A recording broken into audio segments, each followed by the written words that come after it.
রাম রাম বন্ধুরা, নমস্কার। আশা করছি তোমরা সবাই খুব ভালো আছো। বন্ধুরা, India post office GDS new recruitment 2025 তোমরা সকলেই জানো এই নিয়োগটা ইতিমধ্যে কিন্তু জারি হয়ে গেছে। ইভেন এই নিয়োগে ফর্মটা আবেদনের যে ডেট ছিল সেটা ছিল 29/1/2025। তোমরা সকলেই জানো গত 16 জানুয়ারি নিউ দিল্লি ডাকভবনের তরফ থেকে একটা মডেল নোটিফিকেশন জারি করেছিল জিডিএস এর নতুন নিয়োগ সংক্রান্ত, যেখানে সমস্ত প্রকার ডেটগুলো উল্লেখ করে দিয়েছিল এবং সেখানে মেনশন করা ছিল অনলাইন নোটিফিকেশন আউটের ডেট 29/1/2025 মানে 29 জানুয়ারি। কিন্তু নোটিফিকেশনটা আটকে দেওয়া হয়েছে। কেন আটকে দেওয়া হয়েছে এর পেছনে একটা বিরাট বড় কারণ আছে। এই কারণটা তোমাদেরকে আজকে বলবো। এর সাথে যারা জিডিএস এর নতুন নিয়োগের অপেক্ষায় আছো তোমরা কয়েকটা জিনিস আজকে বলবো, মাথায় ভালো করে ঢুকিয়ে নেবে। কারণ গত রিক্রুটমেন্টে সবাই এই ভুলটা করেছিল। এই কারণেই ভাই লাখের কাছাকাছি ক্যান্ডিডেট আবেদন করেছিল, কিন্তু কি হলো পরিণাম ভাই? মাত্র সেই 44,000 ক্যান্ডিডেট চাকরি পেল। অনেকের মেরিট লিস্ট জারি হওয়ার আগেই ফর্ম রিজেক্ট হয়ে গেছে, আবার অনেকের মেরিট লিস্টের নাম এসেছে, ডকুমেন্টস ভেরিফিকেশনে গিয়ে কিছু ভুলভ্রান্তির জন্য তাদেরকে রিজেক্ট করে দেওয়া হয়েছে। তো কি সেই ভুলগুলো যেগুলো তোমাদেরকে এবার সচেতনতা ভেবে সচেতন হয়ে সেগুলোকে তোমাদেরকে এড়িয়ে চলতে হবে, সেই বিষয়গুলো আজকে তোমাদের সাথে ডিসকাস করব। ভিডিওটা কমপ্লিট দেখো, খুবই নলেজফুল ভিডিও হতে চলেছে যারা জিডিএস এর নতুন নিয়োগের অপেক্ষায় আছো। দেখো, তোমাদেরকে প্রথমে আগে একটু জিডিএস এর ডিটেলসটা ক্লিয়ার করে দিই। জিডিএস এর অর্থ হলো গ্রামীণ ডাক সেবক। এখানে পোস্ট অফিস বছরে 2বার করে এই নিয়োগটা করায়, একটা জানুয়ারি টু ফেব্রুয়ারির মধ্যে, আরেকটা জুন থেকে জুলাই মাসের মধ্যে। তো এই নিয়োগটা তোমাদের জানুয়ারি মাসে অলরেডি অ্যানাউন্সমেন্ট হয়ে গেছে, যেখানে তোমাদের 3 প্রকারের আলাদা আলাদা পোস্ট থাকবে। ডিপার্টমেন্ট একটাই, কিন্তু পোস্ট হবে আলাদা আলাদা 3টে। কি কি পোস্ট? একটা আছে বিপিএম, আরেকটা আছে এবিপিএম, আরেকটা আছে জিডিএস। বিপিএম এর ফুল ফর্ম হচ্ছে ব্রাঞ্চ পোস্ট মাস্টার, আর এবিপিএম এর ফুল ফর্ম হচ্ছে অ্যাসিস্ট্যান্ট ব্রাঞ্চ পোস্ট মাস্টার, আর জিডিএস এর ফুল ফর্ম তোমরা সকলেই জানো গ্রামীণ ডাক সেবক। বিপিএম এই যে পোস্ট সর্ব উপরে আছে, এই পোস্টটা কিন্তু এই দুটোর তুলনায় একটু উঁচু লেভেলের পোস্ট হয়। বিপিএম হচ্ছে ব্রাঞ্চ পোস্ট মাস্টার। পোস্ট অফিসে যে সমস্ত ব্রাঞ্চগুলো হয় সেই সমস্ত ব্রাঞ্চে এরা কিন্তু হেড অফিসার হিসেবে সেখানে কিন্তু বসে বসে কাজ করে। কীরকম কাজ? ডিপার্টমেন্টের যে সমস্ত কাজ হয়, কম্পিউটারে বসে বসে হাতে লেখালেখি সমস্ত রকম কাজ কিন্তু তারা করে। মানে যে চিঠিগুলো যাবে সেটা কোন অ্যাড্রেসে যাবে সেইগুলো কিন্তু তৈরি করা, এছাড়াও নতুন অ্যাকাউন্ট ক্রিয়েট করে দেওয়া, মানে আমাদের ইন্ডিয়া পোস্ট পেমেন্ট ব্যাংকের এই সমস্ত কাজগুলো করে কে না? বিপিএম। তার নিচে আছে এবিপিএম মানে অ্যাসিস্ট্যান্ট ব্রাঞ্চ পোস্ট মাস্টার। নামটা শুনে বুঝতে পারছো, ব্রাঞ্চ পোস্ট মাস্টারের অ্যাসিস্ট্যান্ট। মানে বিপিএম এর অ্যাসিস্ট্যান্ট হিসেবে কিন্তু এবিপিএম থাকে। এর কাজ কি? এর কাজ বিপিএম যে কাজগুলো করে সেগুলোতে হাতে হাত লাগিয়ে দেওয়া, এর সাথে চিঠিতে যে মানে অ্যাড্রেসগুলো থাকে সেই অ্যাড্রেসে গিয়ে সেই চিঠিগুলোকে বিলিয়ে দিয়ে আসা, এছাড়াও আরও বিভিন্ন প্রকারের কাজ থাকে। আর জিডিএস, এই জিডিএস এর কাজ হলো একেবারে তোমাদের হচ্ছে মানে আউটডোর কাজ। এদের কিন্তু ব্রাঞ্চের ভেতরে বেশি কাজ থাকে না, বাইরেই বেশি কাজ থাকে। কীরকম? যে চিঠিগুলো আসে সেই চিঠিগুলোকে সঠিক অ্যাড্রেসে পৌঁছে দেওয়া।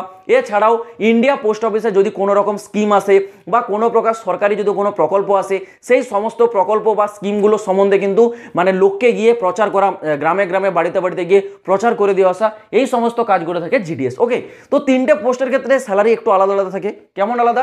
যেটা বিপিএম এটা একটু উঁচু লেভেলের পোস্ট, এর স্যালারি বলেছে বেসিক স্যালারি 12,000 টাকা, যেটা সর্বোচ্চ 29,380 টাকা।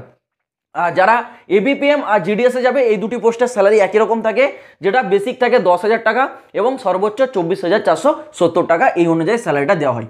এবার তোমাদের বয়স সীমা দেখো, বয়স সীমাতে কারোর কোনো ডাউট নেই, যেটা ছিল গতবারে 18 থেকে 40 বছর বয়স সেটাই থাকবে।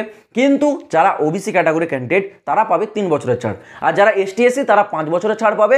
যারা পিডাব্লিউডি যারা ফিজিক্যাল হ্যান্ডিক্যাপ তাদের জন্য এখানে বিশেষ সুযোগ থাকে, 10 বছরের একটা ছাড় থাকে বয়সের উপর। তারপর আসি তোমাদের কোয়ালিফিকেশন, যেটা তোমাদের সব থেকে বড় ডাউট। দেখো, কোয়ালিফিকেশন এটা হচ্ছে তোমাদের একটা গ্রুপ ডি এরও নিচের লেভেলের চাকরি, যেটাকে জিডিএস বলা হয়। এটা হচ্ছে গ্রুপ ডি এরও নিচের লেভেল চাকরি। এই কারণে কোয়ালিফিকেশনে কোনো পরিবর্তন নয়।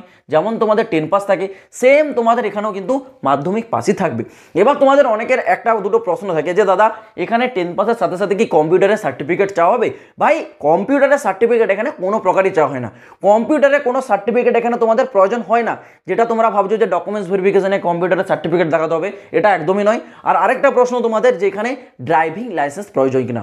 ভাই, এখানে ড্রাইভিং লাইসেন্সের প্রয়োজন হয় না, কারণ এখানে তোমাদের গাড়ি চালানোর কোনো প্রয়োজনই নেই। হ্যাঁ, প্রয়োজন কখন হয়? কেউ যদি পোস্ট অফিসে ড্রাইভারের পোস্টে যায়, যেটা ড্রাইভারের পোস্ট হয়, যেগুলো দেখবে ডাক বিভাগের যেসব বড় বড় গাড়িগুলো হয়, হেভি মোটর ভেহিকেলে, সেগুলোর কিন্তু লাইসেন্স থাকতে হয়। ওকে, তো সেই পোস্টে যারা যায় তাদেরকে ড্রাইভিং লাইসেন্স দিতে হয়। এখানে জিডিএস, এবিপিএম বা বিপিএম এর ক্ষেত্রে কোনো ড্রাইভিং লাইসেন্সের প্রয়োজন হয় না, সিম্পল মাধ্যমিক পাস যোগ্যতা থাকলেই অনায়াসে ফর্ম আবেদনটা করা যায়। এবার আসি তোমাদের এখানে কি না সিলেকশন, সরি এক্সট্রা নলেজ, এটা একটু জেনে রাখো। দেখো এক্সট্রা নলেজ এখানে তোমাদের কি কি চাওয়া হয়, কয়েকটা জিনিস থাকতে হবে। কি থাকতে হবে?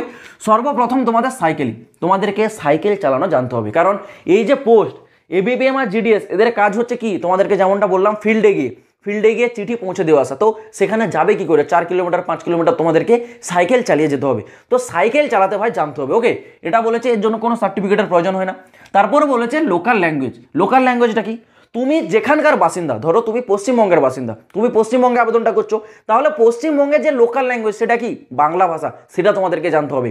ধরো কেউ বিহারের ক্যান্ডিডেট, বিহার থেকে সে আবেদন যদি করে, তাহলে বিহারের লোকাল ল্যাঙ্গুয়েজ কি, বিহারের অনেকগুলো লোকাল ল্যাঙ্গুয়েজ হয়, কি হয়, হিন্দি এক হয়, দ্বিতীয়ত ভোজপুরি হয়, বিহারি হয়, এইরকম, ঠিক আছে। তো যে যেখানকার বাসিন্দা সেখানকার যে লোকাল ল্যাঙ্গুয়েজ সেটা জানলেই হবে। সিম্পল, তোমরা ওয়েস্ট বেঙ্গলের ক্যান্ডিডেট, বাংলা ভাষা জানো তাহলেই এনাফ, আর কিছু লাগছে না। পরবর্তীতে কি বলেছে, স্মার্ট ডিভাইস ইউজ। এটা কি, স্মার্ট ডিভাইস হচ্ছে মানে তোমাদের হচ্ছে স্মার্টফোন একটু তোমাদেরকে চালাতে জানতে হবে। কিরকমটা, ধরো এখানে যে তোমাদের চিঠিগুলো আসে, এই চিঠিগুলো কখনো কখনো ই ফরম্যাটে আসে, কীরকম, কখনো অনলাইনে ট্রান্সফার হয় বা অনলাইনে আরও বিভিন্ন প্রকার জিনিসপত্র আসে। এই জন্য তোমাদেরকে স্মার্ট ডিভাইস চালাতে জানতে হবে। স্মার্ট ডিভাইসটাকেই আমাদের যে স্মার্টফোন আছে সেই রকমই পোস্ট অফিসেও একটা স্মার্ট ডিভাইস থাকে, সেটাকে তোমাদেরকে একটু মানে যদি তুমি স্মার্টফোন চালাতে জানো তাহলে জানবে, সেটাও জানো, আর কিচ্ছু না, ঠিক আছে। এর জন্য কোনো সার্টিফিকেট হয় না, কিচ্ছু না। স্মার্ট ডিভাইস তোমরা ইউজ করতে, যদি মোবাইল ইউজ করতে জানো তাহলে জানবে, স্মার্ট ডিভাইসও তোমরা ইউজ করতে জানো, ব্যাস এটুকুই। এই তিনটে জিনিস তোমাদের এক্সট্রা কোয়ালিফিকেশন মানে এক্সট্রা নলেজে তোমাদের লাগছে, এর জন্য কোনো সার্টিফিকেট করতে হয় না। ওকে, পরবর্তীতে তোমাদের সিলেকশন প্রসেস বা নিয়োগ প্রক্রিয়াটা যেমন ঠিক গত বছরে ছিল, কি ছিল, অনলি মেরিট বেস্ট, কেবল তোমাদের মেরিট বেস্টের চাকরি। তোমরা মাধ্যমিক পাস করেছো যে পার্সেন্টেজ নিয়ে, যে নাম্বার নিয়ে, সেই নাম্বারের উপর ভিত্তি করে একটা গড়ে মেরিট লিস্ট তৈরি করা হয়, মানে যার এখানে পার্সেন্টেজ বেশি আছে তারই সিলেকশনের চান্স এখানে তত বেশি। ওকে, তো এখানে যদি তোমাদের পার্সেন্টেজ বেশি থাকে তাহলে জানবে প্রথম বা সেকেন্ড মেরিট লিস্টে তোমাদের কিন্তু নাম চলে আসবে। ওকে, এছাড়াও তোমাদের যদি একটু কম পার্সেন্টেজ থাকে তাহলে জানো পোস্ট অফিসের পরপর 6টা থেকে 7টা লিস্ট জারি হয়, তো যে কোনো একটা লিস্টে তোমাদের নাম আসবে। এর জন্য কোনো পরীক্ষা দিতে হয় না, কোনো ইন্টারভিউ হয় না, আলাদা করে কোনো কিছু স্পেসিফিক্যালি টেস্ট করানো হয় না, জাস্ট মেরিট বেস্টের চাকরি, মেরিট বেস্টই তোমাদের হবে। পরবর্তীতে আসছে তোমাদের ইম্পর্টেন্ট ডকুমেন্টস। দেখো এটা কিন্তু খুব গুরুত্বপূর্ণ বিষয়, কয়েকটা ডকুমেন্টস তোমাদেরকে রেডি করে রাখতে হবে রিক্রুটমেন্টে আবেদন করার আগে থেকেই। হ্যাঁ বন্ধুরা, ঠিকই শুনেছো, আবেদন করার আগে থেকেই তোমাদেরকে এই কয়েকটা ডকুমেন্টস রেডি করে রাখতে হবে। কি, সর্বপ্রথম 10th মার্কশিট। এটা যেহেতু তোমাদের মাধ্যমিক বেসের একটা চাকরি, তো যখন তোমরা ডকুমেন্টস ভেরিফিকেশনে যাবে 10th অরিজিনাল মার্কশিট তোমাদের চেক করা হবে। ওকে, এই 10th মার্কশিটটা কিন্তু অবশ্যই অরিজিনাল হতে হবে ভাই, ফেক মার্কশিট কেউ দেখাবে না, বিরাট সমস্যায় পড়বে, জেল পর্যন্ত হতে পারে। ওকে, তো 10th মার্কশিট লাগছে, 10th তোমাদের সার্টিফিকেট লাগবে, যেখান থেকে তোমরা পাস আউট করেছো তার যে সার্টিফিকেট হয় মাধ্যমিকের, সেই সার্টিফিকেটটাও লাগবে। পরবর্তীতে কি বলেছে, কাস্ট সার্টিফিকেট। এটাই হচ্ছে সবথেকে বড় একটা সমস্যা হয়ে যায় ক্যান্ডিডেটদের মধ্যে, কাস্ট সার্টিফিকেট।